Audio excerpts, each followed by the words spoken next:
Sì, conjuntamente con il collega Sivenger, nós sta visitando anche la costa di Aruba.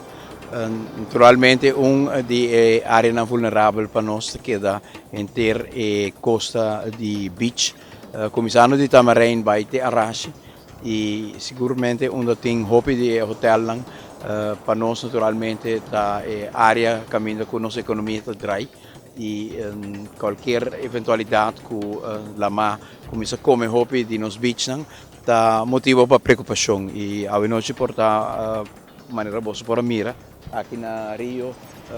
la ma chega hobby cerca de walkway certa parte na la chega tem walkway cava e tá distância hobby cortico para o hotel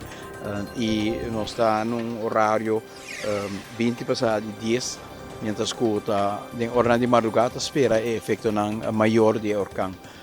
Sai tohto pone nos un poco más preocupa sine orna a che cava e la maia che sina alto chi colota bano di 3 or 4 ore madrugada sei nos quero pendiente tour e hotel tambe security nan to hopi pendiente pa mira si ting necessidade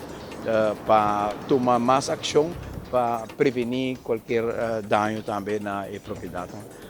Nós mira toch hopi interesse também de local e turista nan nota turia botinha fenômeno aqui e etapa nós também momento para midi